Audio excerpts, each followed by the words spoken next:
কেন আযাব আসে আমাদের উপরে? আমি কি কিছু বুঝাইতে পারছি? আল্লাহর রাসূল জিন্দেগিতে কয়টা মিথ্যা কথা বলছিল? কোনো মিথ্যা কথা বলছে? আল্লাহর রাসূল জিন্দেগিতে কোনো অপরাধ করছে?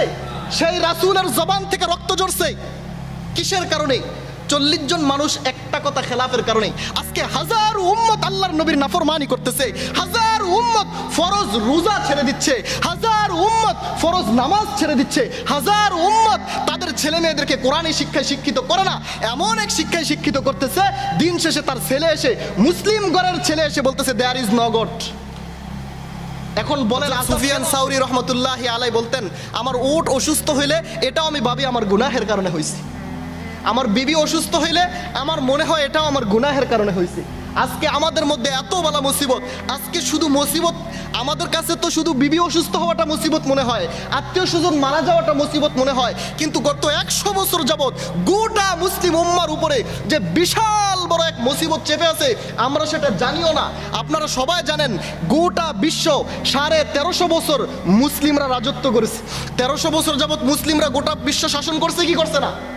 আজকে 100 বছর যাবৎ মুসলিম উম্মাহ গোলামির জিঞ্জির পরে আছে, গোলামির জিঞ্জির গলায় পড়ে আছে, এক কথায় কাফের মুশরিকদের গোলামে পরিণত হয়েছে।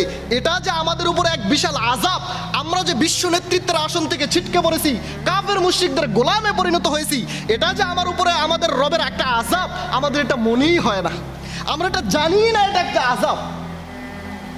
100 বছর আগেও যে আমরা বিশ্ব নেতৃত্বের আসনে ছিলাম এটা অনেকে আমরা জানিও না।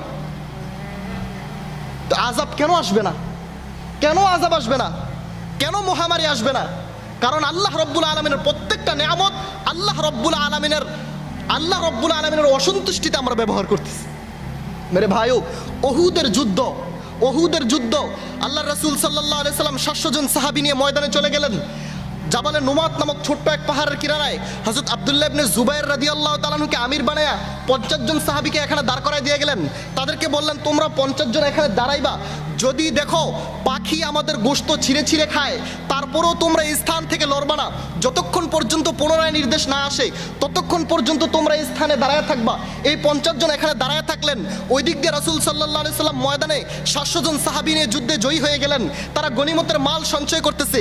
এদিক দিয়ে এই 50 জন এই দৃশ্যটা দেখে তাদের মধ্যে একটুখানি মতবিরোধ, তাদের মধ্যে কেউ কেউ বলে উঠলেন, যুদ্ধ তো শেষ হয়ে গেছে, আমরা এখন এখানে দাঁড়ায় থাকতাম কি লিগা, আমরাও যাই গিয়ে গনিমতের মাল সঞ্চয় করি। তাদের আমির হযরত আব্দুল্লাহ ইবনে জুবাইর রাদিয়াল্লাহু তাআলা আনহু বললেন, জি না, আমরা এখান থেকে লড়বো না। রাসূল সাল্লাল্লাহু আলাইহি সাল্লাম বলেছেন পুনরায় নির্দেশ আসার আগ পর্যন্ত আমাদেরকে এখানে দাঁড়ায় থাকতে হবে, সুতরাং আমরা এখানে থাকবো। তার সাথে জুড়লেন আরো 10 জন। এই 10 জন বলতেছে আমরা এখানে থাকবো, বাকি 40 জন বলতেছে না, আমরা ময়দানে চলে যাব, গনিমতের মাল সঞ্চয় করব। এই 40 জন এখান দিয়ে আর দাঁড়ায় থাকলেন না, তারা ময়দানে চলে গেলেন, গনিমতের মাল সঞ্চয় করতেছেন। 10 জন এখানে দাঁড়িয়েছেন।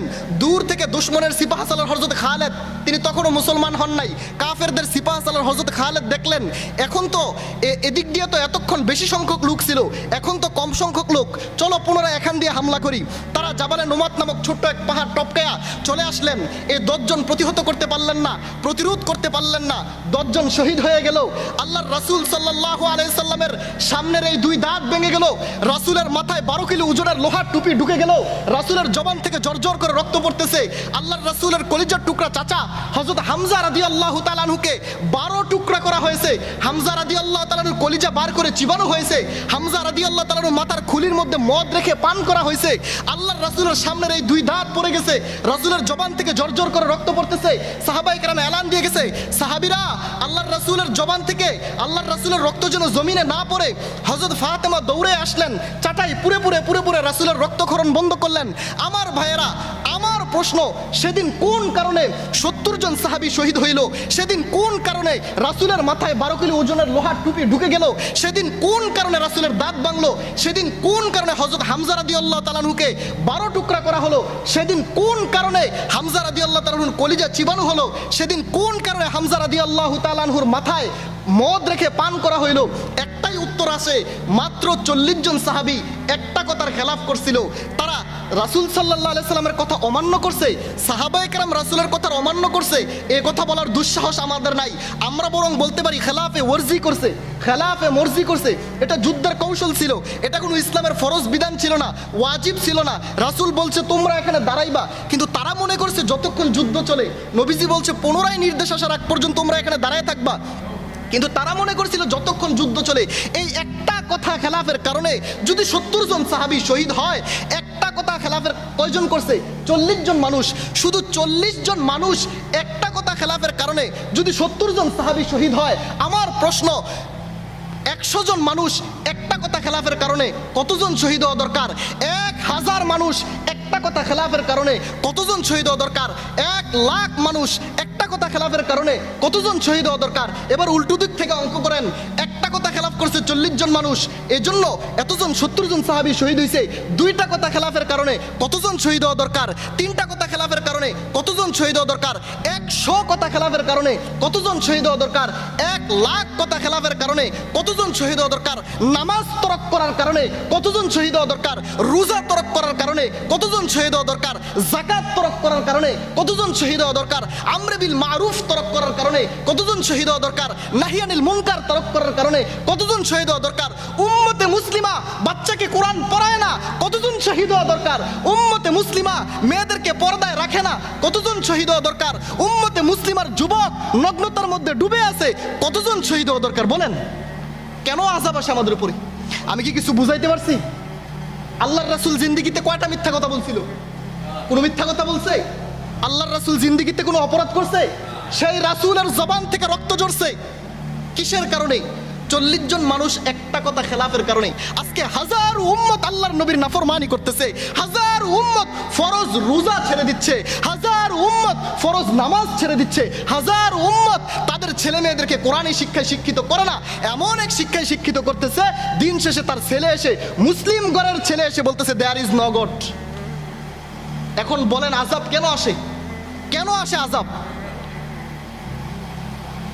আমরা আল্লাহর নেয়ামতকে আল্লাহর মর্জি মতো ব্যবহার করতে জানি না, আল্লাহর নেয়ামতকে আল্লাহর মর্জি মতো ব্যবহার করতে জানি না। তো যে জিনিসটা আপনাদেরকে বুঝাইতে চাইতেছি যে এখন রমজান মাস, এই রমজানটা আল্লাহর বিশাল এক নেয়ামত। আল্লাহ রব্বুল আলামিন রমজানের আগের দিন বহু মানুষকে দুনিয়া থেকে নিয়ে গেছেন। রমজানের দিন যেই দিন আমরা তারাবি পড়ছি, ওই দিন দিনের বেলাও আল্লাহ রব্বুল আলামিন বহু মানুষকে দুনিয়া থেকে নিয়ে গেছেন না? বহু মানুষ পৃথিবী থেকে চলে গেছে না? আল্লাহ চাইলে আপনাকে আমাকে দুনিয়া থেকে নিয়ে যেতে পারতো কি পারতো না? আল্লাহ রব্বুল আলামিন আমাদেরকেও মৃত্যু দিতে পারতো কি পারতো না? কিন্তু আল্লাহ রব্বুল আলামিন দয়া করে, মায়া করে, মহব্বত করে, ভালোবেসে আরো একটা সুযোগ আমাদেরকে দিচ্ছেন, আরো একটা চান্স আমাদেরকে দিচ্ছেন যে আমার বান্দা এবার নি ভালো হয়ে যায়, এবার আমার বান্দা আমার দিকে ফিরে আসে কিনা। দেখতে চায় আল্লাহ আপনি আপনার রবের দিকে ফিরে আসেন কিনা। আল্লাহ দেখতে চান আপনি আপনার রবের দিকে ফিরে যান কিনা। আল্লাহর কসম, আপনি যদি সারা জিন্দেগি আল্লাহর অবাধ্যতায় লিপ্ত হয়ে থাকেন, আল্লাহর 1 ইঞ্চিও ক্ষতি হবে না। শুধু আপনি নয়, গোটা উম্মত যদি আল্লাহর নাফরমানি শুরু করে দেয়, আল্লাহর কোনো ক্ষতি হবে না।